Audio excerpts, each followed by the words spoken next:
everyone, welcome to my new channel. My name is Stephanie and tonight we're making chicken bacon spaghetti. As you guys can see, I start out with some boiling water. I am making some thin spaghetti noodles. You're going to cook them exactly to what the box tells you to do. Depending on what type of noodles, you can use whatever kind you like.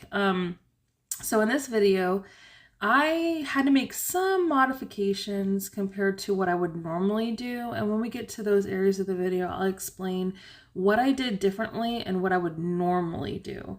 I had to work with what was on hand because, backstory, last night I made the same exact meal as I'm making right now, and I've made this meal 1,000 times, and last night it came out so good.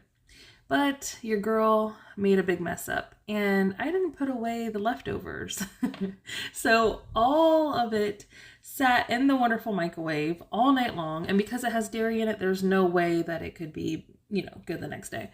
Now, as you guys can see here, don't make that mistake so you make the meal twice. My husband's working night shift right now, so he unfortunately didn't get to enjoy it and found out about what had happened, and I thought he was gonna cry. So here I am making bacon. I'm making it in the oven because it's so much easier. If you guys are gonna do it this way, I 100% recommend. I put it in there for 375 for I put the timer on usually for about 10 minutes and then I check it.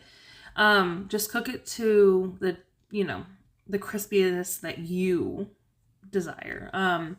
Here I was cutting up in bite-sized pieces of chicken breast. The chicken, you're going to cook it in some of the bacon grease. So with this meal, it's easiest if you cook it in one pot by itself. Because while the noodles are cooking, that's when you should do your bacon and cut up your chicken and grate your Parmesan cheese. You want to use freshly grated. You do not want to use the Parmesan that comes in the container. It will not come out the same. You need that creaminess from the fresh Parmesan. So anyways, the chicken I will be using, okay, so you save some of the pasta water. You want about a cup of the pasta water. I have been measuring now with my heart. I no longer use any kind of measuring things for something that I've been doing for so long, but the recipe usually calls for 1 cup of reserved water from the pasta to help thicken it up later. As you guys can see, I put canola oil in there, and then my chicken. And then I did plenty of garlic. Normally in this recipe, later on, you would use some minced garlic, but I don't have any. We just recently moved and I don't have some of the things that I would normally have. Salt, pepper, garlic, and some onion powder is all that I had put in this chicken. And then as you can see, look at that big thing of salt. And then I spill it everywhere. I'm like, oh, come on, Stephanie. Yeah. Yeah, I did that. I'm glad it didn't get on the burner because that probably would have stunk. I mean, I've never had that happen before. Does it stink when you spill salt on a burner? I don't know, whatever. Sorry guys if I'm echoing a little bit too. This bedroom that I'm in, I don't have my rug down yet. It's very, very echoey in here. Like I said, we just moved.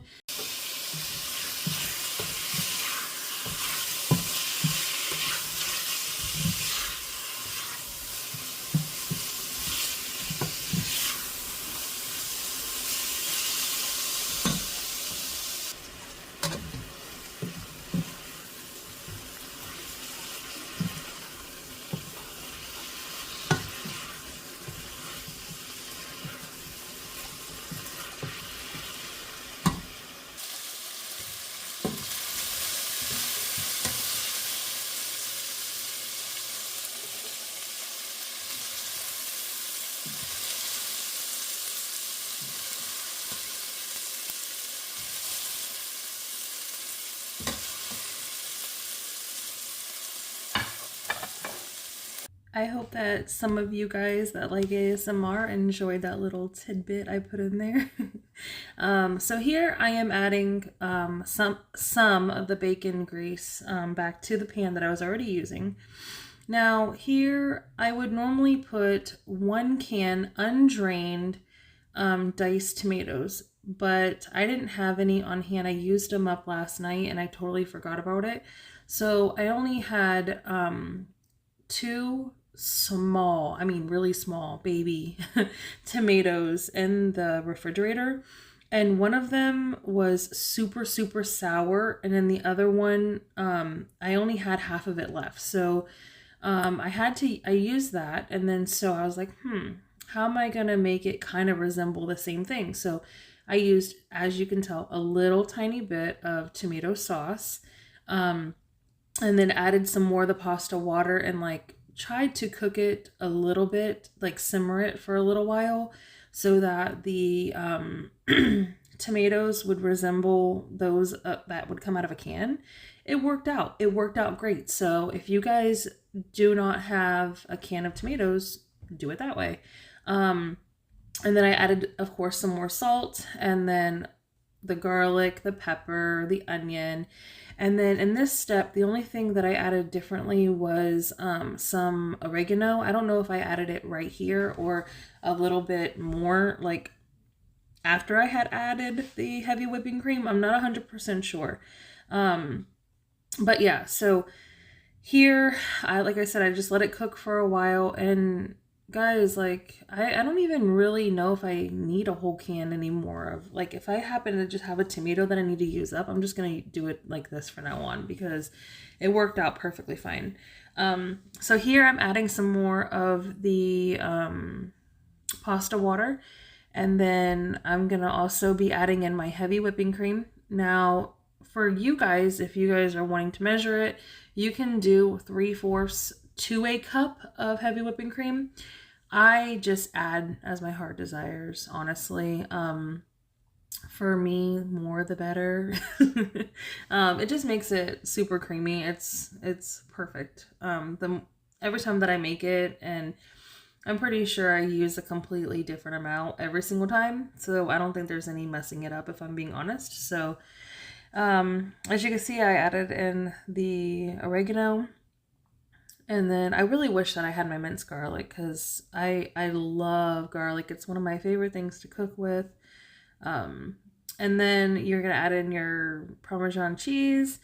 I would say about a half of a cup is a happy place for the amount that you need to put in. But I'm pretty sure that I put much more than that. More like 3/4 cup maybe. I don't know. However much you want.